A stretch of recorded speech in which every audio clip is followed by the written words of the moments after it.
আমি আজকে কলা পিঠা বানাবো। তো তার জন্য কলা নিয়েছি, নারকেল নিয়েছি, চিনি, ময়দা, চাউলের গুঁড়া, চিজ, বেকিং পাউডার। আমি এখানে একটা ডিমও দিয়ে দিব। তো আমি এখানে একটু অন্যভাবে পিঠাটা বানাচ্ছি, দেখি কেমন লাগে খেতে। কিন্তু যখন আমি পিঠাটা খেয়েছি অসম্ভব টেস্টি ছিল। এই যে আমি ডিমটাও দিয়ে দিয়েছি। তো আসসালামু আলাইকুম, কেমন আছেন সবাই? আশা করছি সবাই অনেক ভালো আছেন। তো আমার ভিডিওটা যাদের কাছে ভালো লাগবে অবশ্যই একটা সাবস্ক্রাইব করবেন, লাইক করবেন। অ্যান্ড আজকের ভিডিওটার জন্য আমি সবাইকে ওয়েলকাম জানাই। তো এই যে আমি কিন্তু আমার বাম হাত না, এটা আমি কিন্তু ডান হাত ইউজ করছি। এটা কিন্তু আমার ডান হাত। তো জানি না, আমি কিন্তু খুব ভালো করে এটাকেই মিশিয়ে নিব। কিন্তু নারকেলটা অনেক ঠান্ডা হওয়াতে মানে হাতে অনেক ঠান্ডা লাগছিল। তো এই যে আমি খুব ভালো করে এটাকে সব মিক্সড করে নিব। উপকরণগুলা মিক্সড করে নিয়ে আমি তেলে ভেজে নিব। আমি জানি অনেকেই কিন্তু কলা পিঠাতে চিজ দিবে না, কিন্তু আমি কিন্তু মানে হঠাৎ করে একটা বুদ্ধি আসলো যে দেখি আমি একটু চিজ দিই, যেহেতু আমার বাচ্চারা খাবে। তো ওদের জন্য একটু স্পেশাল করে কিছু একটা করে দেই, বা খেতেও ভালো, আবার পুষ্টিও পাবে। এই কারণে আর কি ভাবলাম যে একটু বিকালে নাস্তা করি। এই পিঠা খেতে কিন্তু অসম্ভব মজা। যারা খেয়েছেন তারা তো জানে না, যারা খাননি তারা অবশ্যই খাবেন। পুরোটাই হচ্ছে তালের পিঠার মতো। তো ঠিক আছে, চলুন আমি এটাকে প্রসেসিং করি, তারপরে ভাজতে নিয়ে যাব।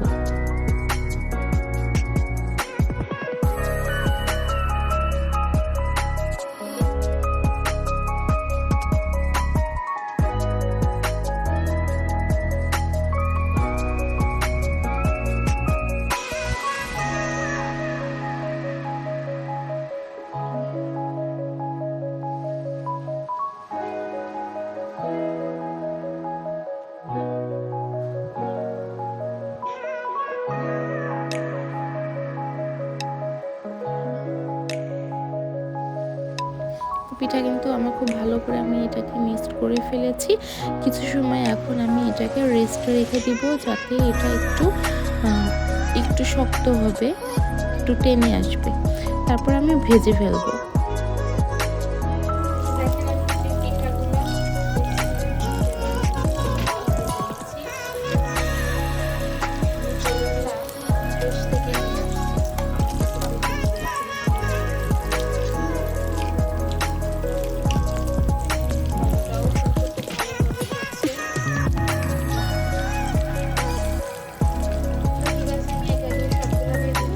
দেখেন, এই যে আমার কিন্তু পিঠাগুলো হয়ে গিয়েছে। আমি কিন্তু ঠিক এইভাবেই ভেজে নেব। কালারটা কি দারুণ আসছে দেখেন। আর যদি আমি এটাতে ময়দা না দিতাম তাহলে কিন্তু এটা নরম হতো না, একটা ক্রিস্পি হতো। তো আমি একটু নরম রাখতে চেয়েছি, যেহেতু আমার বাচ্চারা ছোটরা খাবে, যার কারণে আমি ময়দা অ্যাড করেছি। ময়দা অ্যাড করলে কিন্তু জিনিসটা অনেক সফট হয়। তো আমি আমার মেয়েদের দিয়ে দিব, ওরা খাবে।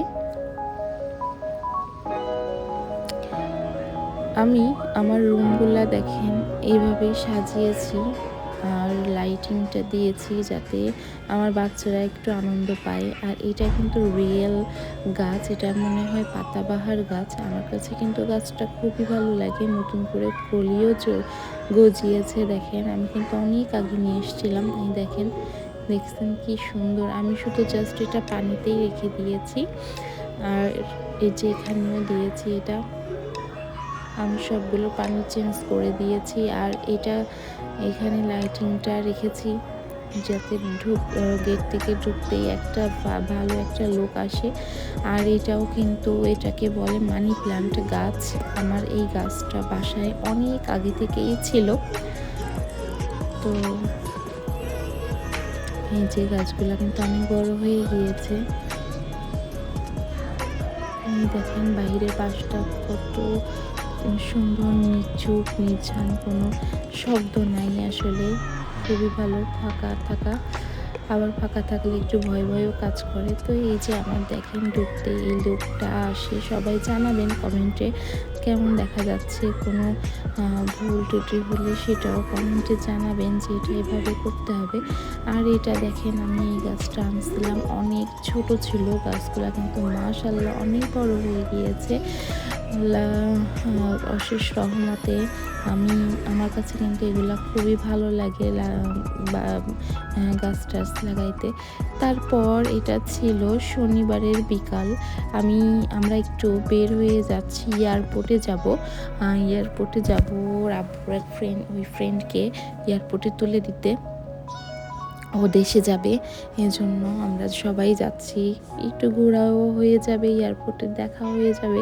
আর মালয়েশিয়া এয়ারপোর্টে গেলেই, মালয়েশিয়া এয়ারপোর্ট না, এয়ারপোর্টে গেলেই কেন জানি মনে হয় যে না, দেশে যাওয়ার একটা ভাব আসে, দেশটাকে বেশি মিস করা হয়। মানে যারা প্রবাসী এয়ারপোর্টে থাকে তারাই বুঝতে পারবে, যে এয়ারপোর্টে মানে বিদেশে থাকে তারাই বুঝতে পারবে যে এয়ারপোর্টে গেলে কেমনটা লাগে, একটু অন্যরকম ফিল কাজ করে এই আর কি। তো ঠিক আছে, আপনারা ব্লগটা দেখুন। আর মালয়েশিয়া এয়ারপোর্টের ভিতরটা না অনেক সুন্দর দেখতে।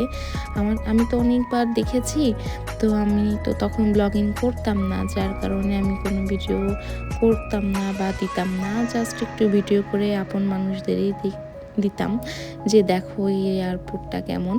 তো আজকে ভাবলাম যে না, আমার তো একটা চ্যানেল আছে, আমি চ্যানেলে ভিডিওটা আপলোড করতে পারবো। আমার যারা আমার শুভাকাঙ্ক্ষী আছে সবাই দেখতে পারবে। তো এয়ারপোর্টের ভেতরে ঢোকার রাস্তাটা দেখেন, অসম্ভব সুন্দর এটা। ঠিক আছে, আপনারা এনজয় করুন। আল্লাহ হাফেজ, আসসালামু আলাইকুম।